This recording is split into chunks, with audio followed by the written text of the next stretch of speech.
అప్పుల బాధలు వెంటాడుతున్నాయా? అయితే 6 JVR వారి జాతిరత్నాలు ధరించండి.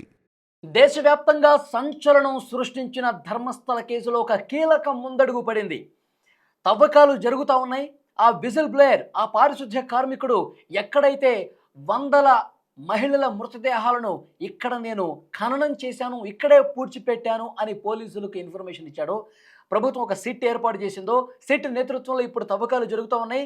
2 రోజులుగా తవ్వకాల్లో ఏమీ బయటపడలేదు. కానీ ఒక కీలకమైనటువంటి సమాచారం, 6వ స్థానంలో తవ్వకాలు జరుపుతుంటే పుర్రెలేని అస్థిపంజరం బయటపడినట్టుగా సమాచారం వస్తుంది. అస్థిపంజరము ఇంకా ఎముకల గూడు కనిపించింది. మానవుడి అవశేషాలు దొరికాయని చాలా స్పష్టమైనటువంటి ఇన్ఫర్మేషన్ వస్తుంది. 2 రోజుల పాటు ఏమీ దొరకలేదు. వర్షం పడుతున్నప్పటికి కూడా 20 మంది కార్మికుల చేత అక్కడ ఫోరెన్సిక్ వైద్య నిపుణుల బృందం ఉంది. అలాగే స్థానిక కేఎంసి మెడికల్ టీం కూడా ఉంది. తర్వాత 4 సీనియర్ ఐపీఎస్ అధికారుల సిట్ బృందం, వీళ్ళందరూ కూడా ఒక టీమ్గా ఏర్పడి అక్కడ తవ్వకాలు చేస్తూ ఉన్నారు. ఏదైతే పారిశుద్ధ్య కార్మికుడు కొన్ని ప్లేసులు చెప్పాడో, ఈ ప్లేస్లోనే నేను మహిళలను ఖననం చేశా, ఈ ప్లేస్లోనే కొంతమంది టీనేజ్ గర్ల్స్ను కూడా నా చేతులతో నేను పాతి పెట్టానని చెప్పి కొన్ని ప్లేసులు చూపించాడు.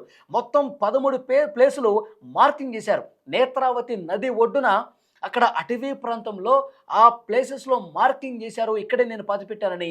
ఆ మార్కింగ్ చేసిన ప్లేసుల్లో 5 చోట్ల తవ్వకాలు పూర్తి అయిపోయినాయి. కానీ ఒక్కటంటే ఒక్కటి కూడా లభ్యం కాలేదు.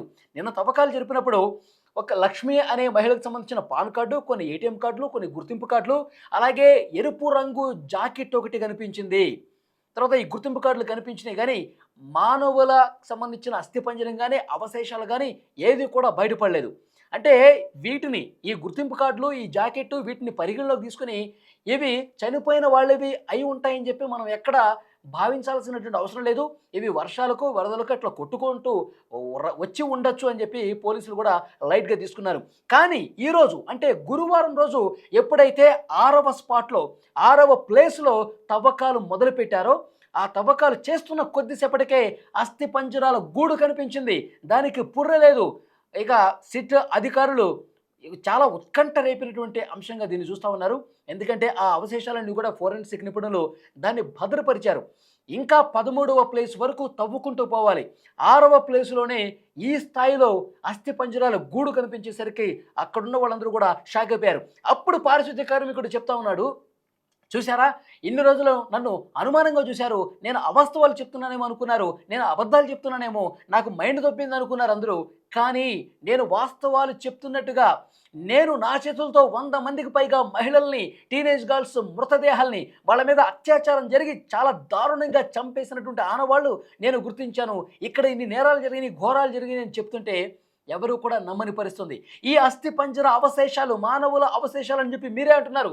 ఇప్పుడు తవ్వితే బయటపడింది కదా, ఇప్పుడేమంటారు సార్, నన్ను నమ్ముతారా, నేను నిజమే చెప్తున్నానని చెప్పి నమ్ముతారా అంటూ ఆ పారిశుద్ధ్య కార్మికుడు కంటతడి పెట్టుకుంటూ, ఆ వర్షంలో కంటతడి పెట్టుకుంటూ సిట్ అధికారుల ముందు ఏడుస్తూ భావోద్వేగంతో మాట్లాడినటువంటి పరిస్థితి ఉంది. అతను ఇంకా చెప్తా ఉన్నాడు, ఇప్పుడు మీరు 6వ స్థానంలో తవ్వుతున్నారు, 9వ స్థానంలో మీరు షాక్ అయ్యే నిజాలు బయటకు వస్తాయి. 9వ ప్లేస్లో మీరు తవ్వితే గనక అక్కడ వీలైనన్ని ఎక్కువ మృతదేహాలకు సంబంధించిన ఆనవాళ్లు మీకు లభ్యమవుతాయి, నన్ను నమ్మండి అని చెప్పి మళ్ళీ చెప్తా ఉన్నాడు. నిజంగా, ఎందుకంటే అతను ఇప్పుడు తవ్వుతున్న కొద్దీ ఇంకా ఎక్కువ ఆయనకి గుర్తొస్తూ ఉన్నాయి.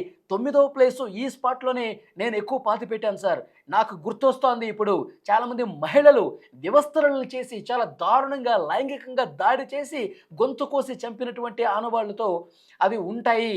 నాకు ఆ మృతదేహాలు అట్లాగే వచ్చాయి. నాకు చాలా గుర్తుకుంది. ఇప్పుడు 9వ ప్లేసు ఏదైతే అక్కడ అడవిలో 9వ ప్లేస్ అని చెప్పి మార్క్ చేసి ఉన్నారో, అక్కడ మీరు తవ్వండి, ఇంకా ఎక్కువ పుర్రెలు కనిపిస్తాయి, ఇంకా ఎక్కువ ఎముకలు కనిపిస్తాయి, ఇంకా ఎక్కువ మొత్తంలో మానవులకు సంబంధించి, ముఖ్యంగా మహిళలకు సంబంధించిన అస్థిపంజరాలు అవశేషాలు దొరికే అవకాశం ఉంది, అక్కడ తవ్వండి వెంటనే అని చెప్పి అక్కడ సిట్ అధికారులను, ఈ విజిల్ బ్లోయర్ ఎవరైతే ఉన్నారో, ఈ మాజీ పారిశుద్ధ్య కార్మికుడు, ధర్మస్థలంలో పారిశుద్ధ్య కార్మికుడిగా పనిచేస్తున్న ఈ వ్యక్తి, కంప్లైంట్ ఇచ్చినటువంటి ఈ వ్యక్తి, వాస్తవాలను నేను చెప్తున్నానటువంటి ఈ వ్యక్తి చాలా ఉద్వేగంతో అక్కడ సిట్ అధికారుల ముందు మాట్లాడుతున్నటువంటి పరిస్థితి ఉంది. సో ఇప్పుడు పిక్చర్ క్లియర్ అయిపోతుంది.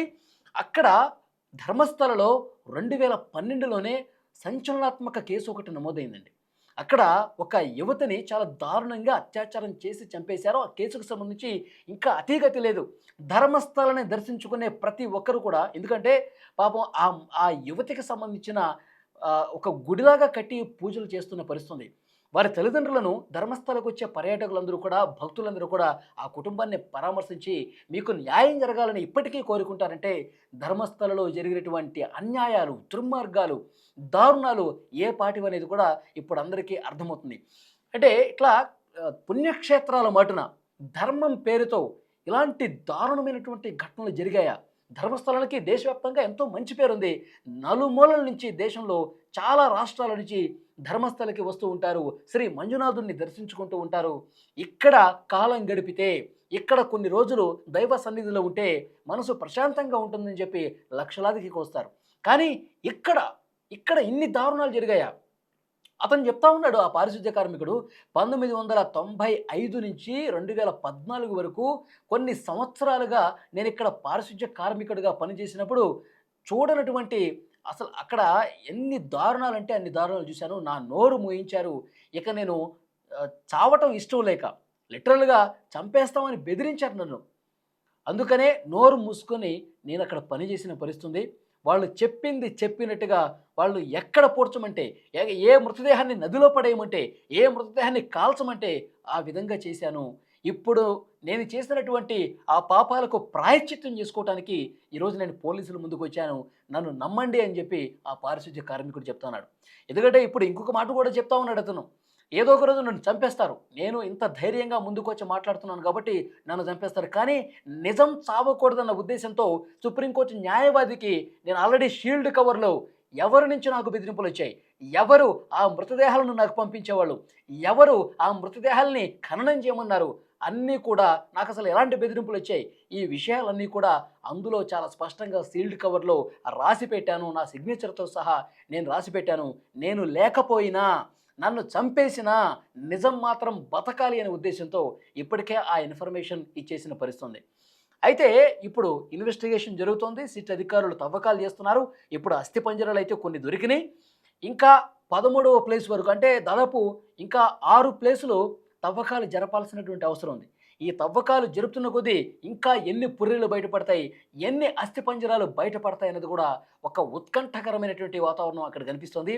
జోరున వర్షం కురుస్తుంది. అయినప్పటికీ కూడా అక్కడ కార్మికులు, ఫోరెన్సిక్ నిపుణులు, వైద్యులు, సిట్ బృందం అందరూ కూడా తవ్వకాలు చేస్తూ చాలా సీరియస్గా ఇన్వెస్టిగేట్ చేస్తున్నటువంటి పరిస్థితి ఉంది. అక్కడ ఇప్పుడు కర్ణాటక రాష్ట్రం మొత్తం కూడా ఇదే సంచలనాత్మక విషయంగా మారింది. ఇందులో ఎవరి పాత్ర ఉన్నా సరే, ఈ ధర్మస్థలలో ఇన్ని దారుణాలు చేసినటువంటి వ్యక్తి, ఏ స్థాయి వ్యక్తి అయినా సరే చాలా అంటే చాలా కఠినంగా శిక్షిస్తామని చెప్పి చాలా స్పష్టంగా అక్కడి ప్రభుత్వం కూడా చెబుతున్నటువంటి పరిస్థితి ఉంది. ఇప్పుడు ఈ ధర్మస్థలలో ఈ విషయాలన్నీ బయటకు వస్తున్నప్పుడు ఈ పారిశుద్ధ్య కార్మికుడు ఇచ్చినటువంటి ఈ సమాచారం ఆధారంగా చాలామంది బయటకు వస్తూ ఉన్నారు.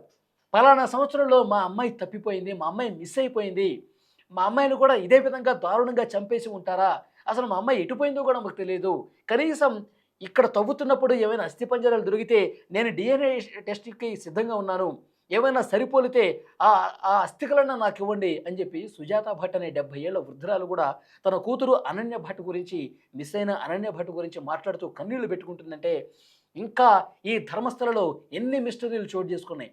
ఎంతమందిని దారుణంగా చంపేశారు, ఎంతమందిని దారుణంగా అత్యాచారం చేసి మహిళల జీవితాలతో ఆడుకున్నారు, ఎన్నో కుటుంబాలతో ఆడుకున్నారు. ఇవన్నీ కూడా బయటకు రావాలని చెప్పి ప్రజా సంఘాలు, సోషల్ యాక్టివిస్టులు అందరూ కూడా ఇప్పుడు బయటకు వచ్చి మాట్లాడుతున్న పరిస్థితి. సో ఇప్పటికైతే చాలా క్లియర్గా ఇన్ఫర్మేషన్ వస్తుంది. 6వ స్థానంలో తవ్వినప్పుడు అస్థిపంజరం బయటపడింది, పుర్రెలేదు, ఇవి మానవుల అస్థిపంజరంగా తెలిసింది, ఇంకా కొన్ని దొరికే అవకాశం ఉందని చెప్పి చాలా స్పష్టంగా సమాచారం వస్తుంది. ఫ్రెండ్స్, మీరేమనుకుంటున్నారు? ధర్మస్థలలో 3వ రోజు 6వ స్థానంలో తవ్వినప్పుడు మానవుల అస్థిపంజరం బయటపడటాన్ని మీరు ఏ విధంగా చూస్తున్నారు? ఆ విజిల్ బ్లోయర్, ఆ పారిశుద్ధ్య కార్మికుడు చెప్పేవన్నీ వాస్తవాలే అని మీరు నమ్ముతున్నారా? మహిళల్ని చాలా దారుణంగా, అమ్మాయిల్ని, స్కూల్కి వెళ్ళేటువంటి ఒక పాపను కూడా బ్యాగుతో సహా, స్కూల్ యూనిఫామ్తో ఉందంట, ఆ అమ్మాయిని కూడా దారుణంగా అత్యాచారం చేసి గొంతు కోసి చంపేసి ఆ స్కూల్ బ్యాగ్తో సహా పూడ్చిపెట్టండి అని చెప్పి ఈ పారిశుద్ధ్య కార్మికుడికి అప్పుడు ఉన్న నిర్వాహకులు ఆదేశాలు ఇచ్చారంట. వాళ్ళు చెప్పింది చెప్పినట్టుగా స్కూల్ బ్యాగ్తో సహా ఆ పాపని పూడ్చిపెట్టాడంట. ఇది కూడా చెప్పాడు ఆ పారిశుద్ధ్య కార్మికుడు. ఇన్ని దుర్మార్గాలు జరిగినటువంటి నేపథ్యంలో మరి అతను చెప్పింది వాస్తవం అని చెప్పి మీరు నమ్ముతున్నారా లేదా? కామెంట్ బాక్స్‌లో తెలియజేయండి.